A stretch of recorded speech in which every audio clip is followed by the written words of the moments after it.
Pernahkah kamu ingin menyelam ke bagian samudra yang paling dalam? Nah, hari ini kamu akan punya kesempatan mewujudkannya. Sebelumnya, seberapa lama kamu mampu menahan napas? Tidak terlalu lama. Tenang, jangan khawatir. Silahkan naik kapal selamku dan ikutlah denganku dalam perjalanan menuju kedalaman.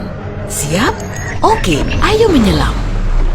Saat ini, tepat di bawah permukaan, kamu melihat banyak makhluk hidup berkeliaran di sini.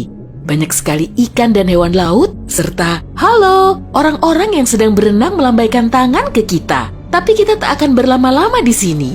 Dadah! Pada kedalaman 20 meter, ada dunia baru yang terbuka di depan matamu.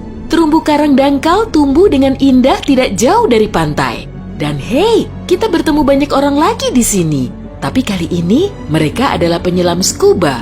Tanpa peralatan khusus ini, tekanan air di kedalaman ini tidak ramah bagi penyelam biasa.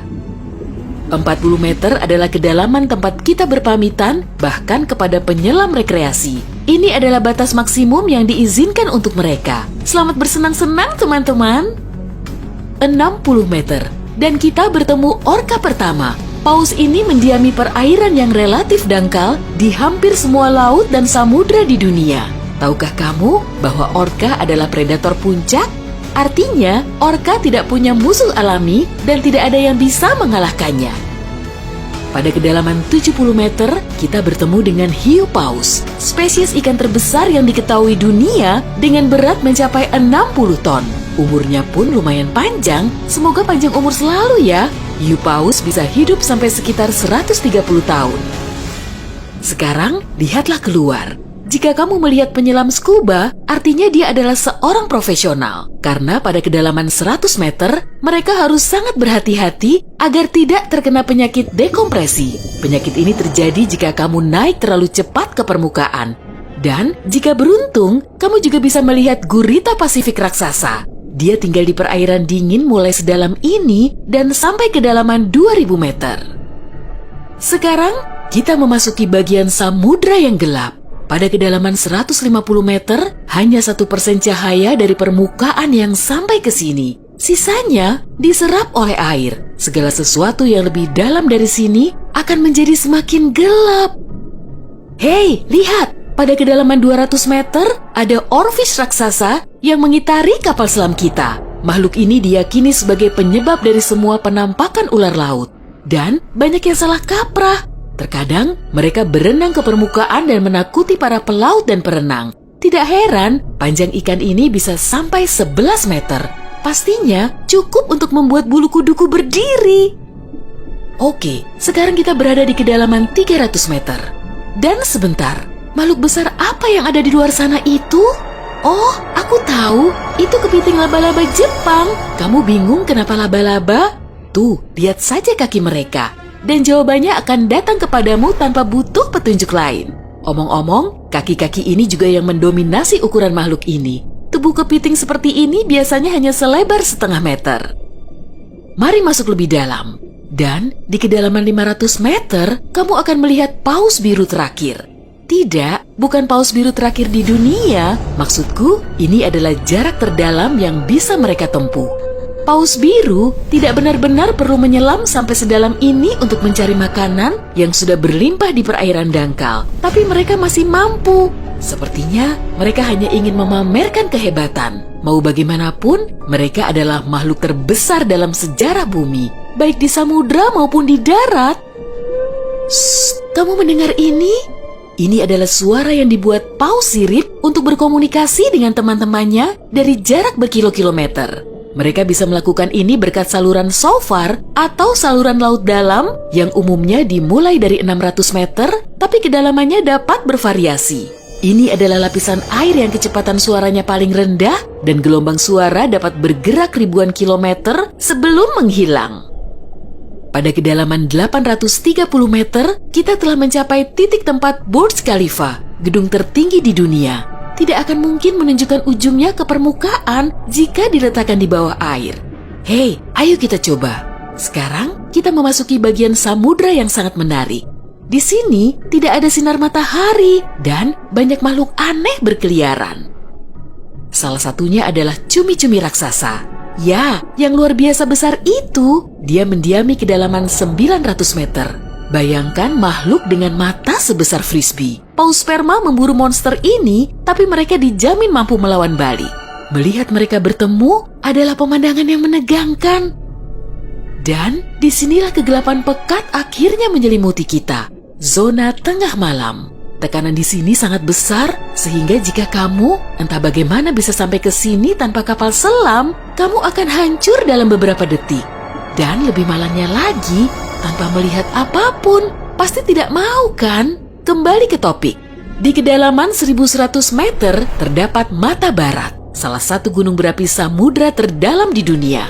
Letusan terakhirnya terjadi pada tahun 2009. Dan bahkan direkam oleh kendaraan yang dioperasikan dari jarak jauh.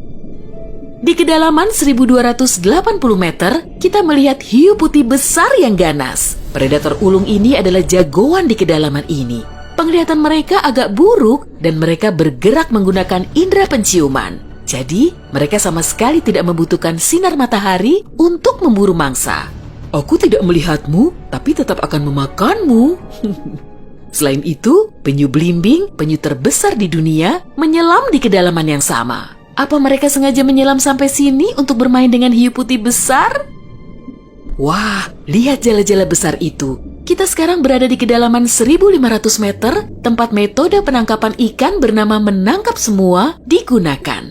Jala di sini akan diseret di sepanjang dasar samudra, menangkap apa saja yang kurang beruntung di sana. Mengenai seberapa merugikannya metode ini bagi kehidupan samudra, biar kamu sendiri yang menilai.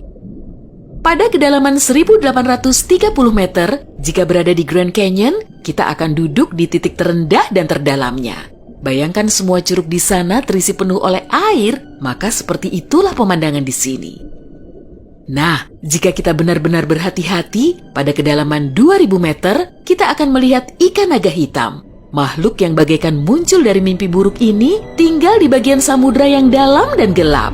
Dan percayalah padaku, lebih baik dia tetap di sana. Bentuknya mirip makhluk dari film horor dan aku lebih suka jika kita tidak berpapasan dengannya di permukaan. Pada kedalaman 2250 meter, kita harus berpamitan dengan paus sperma. Ini adalah titik terdalam yang bisa mereka selami. Dan mereka memang tidak punya urusan untuk menyelam lebih dalam lagi. Mungkin kalau mereka berburu ikan naga hitam, atau justru mereka yang diburu. Mustahil, perbedaan ukuran mereka terlalu besar. Panjang paus sperma bisa mencapai 19 meter, yang menjadikannya paus bergigi terbesar di dunia. Tidak banyak makhluk laut bisa melawannya. Semoga kapal selam kita punya lampu sorot yang kuat ya, karena tanpanya kita tidak akan bisa melihat keindahan terumbu karang samudra dalam yang super indah di kedalaman 3000 meter. Terumbu karang ini dapat ditemukan di setiap samudra dan sayangnya tidak bisa dilihat tanpa peralatan khusus untuk menyelam di samudra dalam. Oke, mari terus melangkah lebih dalam. Dan di kedalaman 3700 meter, kita mencapai kedalaman rata-rata samudra dunia. Mulai sekarang, perjalanan menuju kedalaman yang sebenarnya dimulai. Dasar samudra rata-rata telah kita lewati, jadi sekarang saatnya menyelami celah terdalam. Pada kedalaman 4500 meter, monster dari mimpi buruk terburukmu muncul di sini. Anglerfish misalnya, akan membuat siapapun bergidik ngeri. Giginya yang panjang dan bengkok, serta antena di kepalanya untuk memikat mangsa, sudah cukup untuk menimbulkan rasa takut, bahkan di hati orang-orang yang paling berani. Tapi yang lebih mengerikan, mungkin adalah makhluk yang disebut swallower hitam. Itu adalah monster mirip belut yang memiliki perut super elastis dan mampu menelan mangsa yang ukurannya 2 kali lipat. Lihatlah ke bawah, dan kamu akan melihat bangkai kapal terdalam yang pernah ditemukan. SS Rio Grande di Atlantik Selatan yang tenggelam pada tahun 1941 dan mencapai kedalaman 5.760 meter.